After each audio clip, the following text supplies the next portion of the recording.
Welcome back to my channel. మనం Indian పాలిటీకి సంబంధించి ప్రాథమిక హక్కుల గురించి చూస్తున్నాం.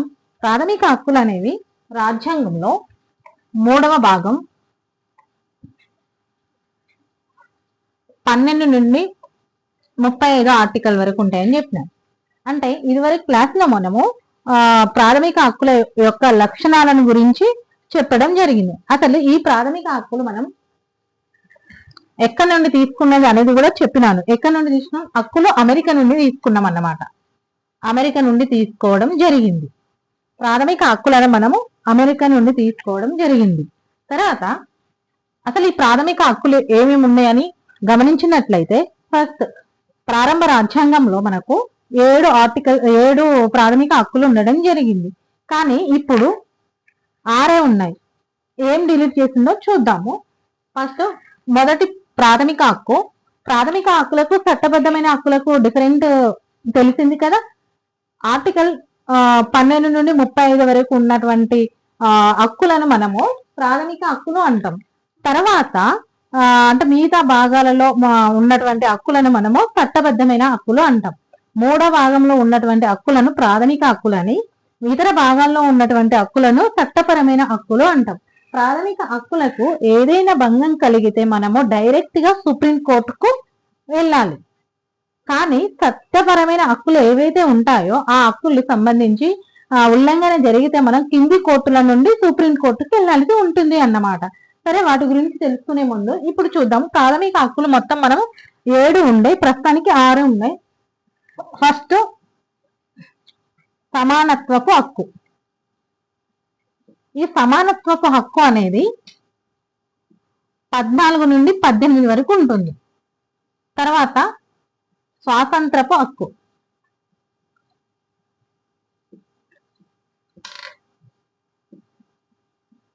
ఇది 19 నుండి 22 వరకు ఉంటుంది. తర్వాత పీడనాన్ని నిరోధించే హక్కు.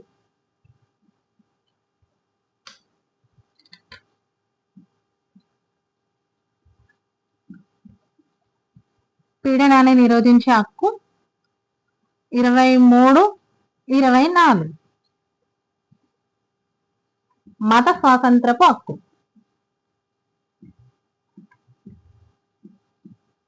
మత స్వాతంత్రపు హక్కు 25 నుండి 28 వరకు ఉంటుంది. నెక్స్ట్ విద్య అండ్ సాంస్కృతిక హక్కు.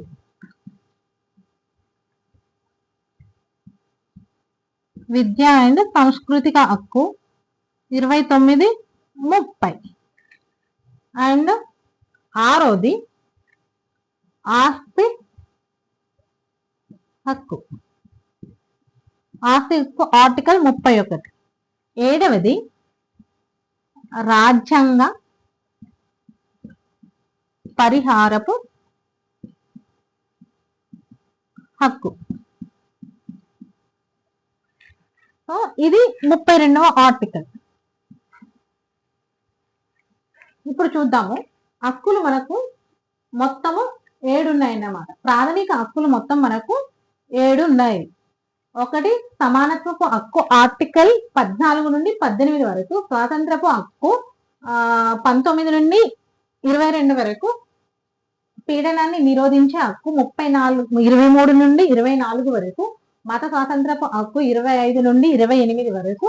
విద్యా సాంస్కృతిక హక్కు 29, 30 వరకు. ఆస్తి హక్కు 31. అండ్ రాజ్యాంగ పరిహారపు హక్కు 32వ ఆర్టికల్లో ఉందన్నమాట. అయితే నేను ప్రారంభ రాజ్యాంగము అంటే మన రాజ్యాంగం అమల్లోకి వచ్చినట్టుకి మొత్తం 7 హక్కులు ఉన్నాయన్నమాట. 7 ప్రాథమిక హక్కులు ఉన్నాయి. తర్వాత దీనిని ఆస్తి హక్కును 44వ రాజ్యాంగ సవరణ 1978 లో తొలగించడం జరిగింది. అంటే రాజ్యాంగంలో ఆస్తి హక్కు అనేది లేదా? రాజ్యాంగంలో ఆస్తి హక్కు ఉన్నది. కాకపోతే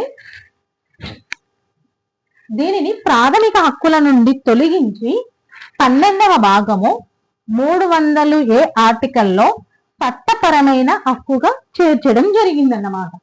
సో ఆస్తి హక్కు అనేది 44వ రాజ్యాంగ సవరణ ద్వారా 1978లో తొలగించి 12వ భాగము 300A ఆర్టికల్లో చేర్చడం జరిగింది.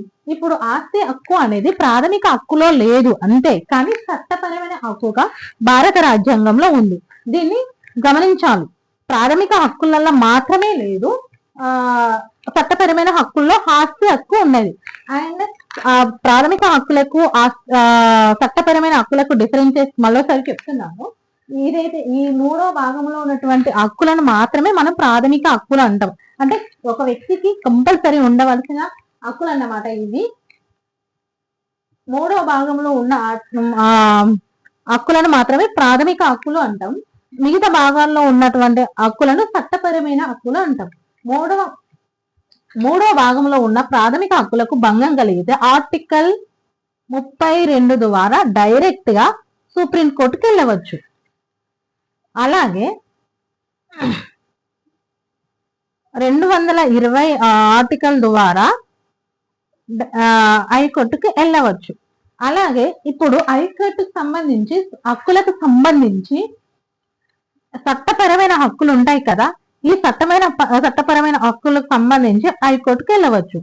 అంటే సుప్రీంకోర్టుకు ప్రాథమిక హక్కులకు భంగం కలిగితే డైరెక్ట్ గా వెళ్ళవచ్చు. కానీ ఆస్తి అంటే మామూలుగా చట్టబద్ధమైన హక్కులు ఉంటాయి కదా, ఆ హక్కులకు భంగం కలిగితే కింది కోర్టుల నుండి సుప్రీంకోర్టుకు వెళ్ళాలన్నమాట. ప్రాథమిక హక్కుల విషయంలో సుప్రీంకోర్టు యొక్క పరిధి తక్కువగా ఉంటుంది, కానీ భూభాగం విషయంలో మాత్రము సుప్రీంకోర్టు పరిధి విస్తృతమైనది. ఇది ప్రాథమిక హక్కులు మరియు హక్కులకు సంబంధించి హైకోర్టు పరిధి అనేది విస్తృతమైనదిగా మనం భావించవచ్చు. ఇప్పుడు నేనేం చెప్పినాను, ప్రాథమిక హక్కులు అనేది ఆర్టికల్ 12 నుండి 35 వరకు ఉంటాయి. మనం ఇక్కడ ప్రాథమిక హక్కులను 14 నుండి చూసినాం, 14 నుండి చూడడం జరిగింది. అంటే మరి 12, 13 వేటి గురించి తెలియజేస్తుందో ఇప్పుడు తెలుసుకుందాం. నెక్స్ట్ ఆర్టికల్ 12 గురించి తెలుసుకుందాం. అంటే 3వ భాగంలో స్టార్టింగ్ ఆర్టికల్ 12. ఈ ఆర్టికల్ ఏం తెలియజేస్తుంది అంటే రాజ్యం యొక్క నిర్వచనాన్ని తెలియజేస్తుంది. అంటే రాజ్యం అంటే ఏంటి అంటే ప్రాథమిక హక్కులు అనేవి రాజ్యానికి వ్యతిరేకంగా మరియు మనుషులకు అంటే వ్యక్తులకు వ్యతిరేకంగా మనము ఈ ప్రాథమిక హక్కుల ఉల్లంఘన జరిగితే మనము కోర్టులకు న్యాయస్థానాలను ఆశ్రయించాల్సి ఉంటుందన్నమాట. తర్వాత ఇప్పుడు రాజ్యం అంటే నిర్వచనం ఏముంది, ఆర్టికల్ 12లో రాజ్యం యొక్క నిర్వచనం గురించి తెలియజేస్తుంది అని చెప్తుంది కదా. ఈ ఆర్టికల్లో అసలు రాజ్యం అంటే రాజ్యం కిందికి ఏమేమి వస్తాయి అని పరిశీలిద్దాం. కేంద్ర ప్రభుత్వం,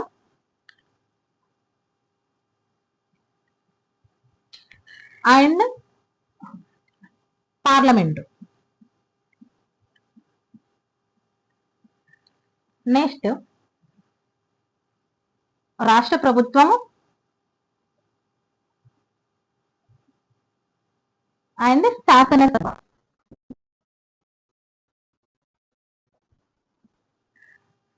తర్వాత లోకల్ గవర్నమెంట్, స్థానిక ప్రభుత్వాలు అంటే నగర పంచాయతీలు కానీ మున్సిపాలిటీలు కానీ.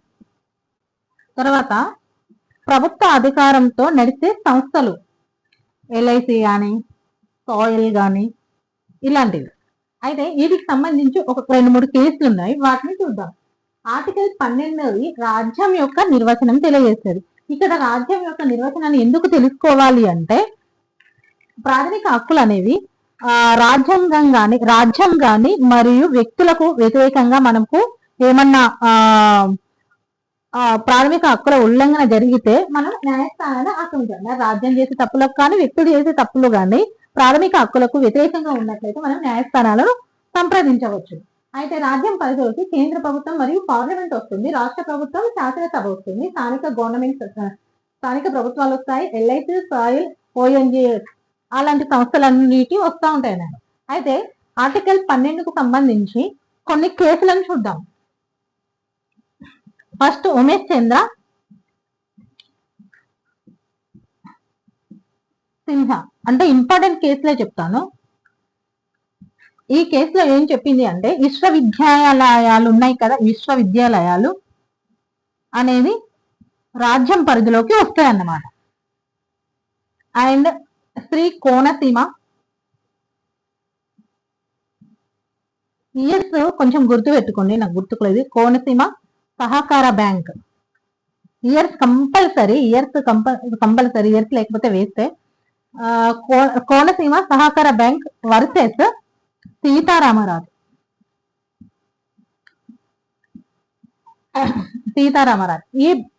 ఈ కేసులో అంటే సుప్రీంకోర్టు కేసులు చాలా ఇంపార్టెంట్ పాలిటీకి సంబంధించి. ఈ కేసులో ఏమని చెప్పింది అంటే సుప్రీంకోర్టు కేసులు మాత్రం చాలా ఇంపార్టెంట్. ఈ కేసులో ఏం చెప్పింది అంటే సహకార బ్యాంకులు అనేవి రాజ్యంలో భాగం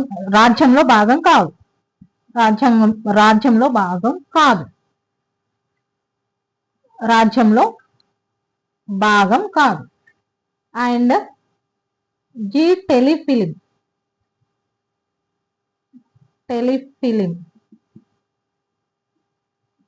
వర్సెస్ ఇండియన్ గోట్. ఈ కేసులో ఏం చెప్పింది అంటే బీసీసీఐ ఉంటుంది కదా, బోర్డ్ ఆఫ్ కంట్రోల్ అయిన క్రికెట్ ఇన్ ఇండియా, ఇది రాజ్యంలో భాగం కాదు, ఓన్లీ విశ్వవిద్యాలయాలు మాత్రమే భాగం. ఈ అంటే చాలా కేసులు ఉంటాయి, కాకపోతే ఈ కేసులు కంపల్సరీ గుర్తుంచుకోవాల్సిన కేసెస్ అన్నమాట. ఒకసారి చూద్దాము. ఆర్టికల్ 12కు సంబంధించి ఆర్టికల్ 12 అనేది రాజ్యం యొక్క నిర్వచనాన్ని తెలియజేస్తుంది. ఈ రాజ్యంలో ఏమేమి ఉంటాయి అంటే కేంద్ర ప్రభుత్వం ఉంటుంది, పార్లమెంట్ ఉంటుంది, రాష్ట్ర ప్రభుత్వం ఉంటుంది, శాసనసభలు ఉంటాయి, స్థానిక గవర్నమెంట్స్ ఉంటాయి, అండ్ ప్రభుత్వ అధికారంతో నడిచే సంస్థలు ఉంటాయి అన్నమాట. ఈ ఆర్టికల్ 12కు సంబంధించి కేసులను పరిశీలించినట్లయితే ఉమేష్ చంద్ర సిన్హా కేసు విశ్వవిద్యాలయాలు అనేది రాజ్యంలో భాగంగా చెప్పబడుతుంది. ఆయన కోనసీమ సహకార బ్యాంక్ వర్సెస్ సీతారామరాజు, ఈ కేసులో సహకార సంస్థలు ఏదైతే ఉంటాయో అవి రాజ్యంలో భాగం కావు అని తెలియజేస్తుంది. And telefilm versus Indian government కేసులో బీసీసీఐ రాజ్యంలో భాగం కాదు. Next article 13.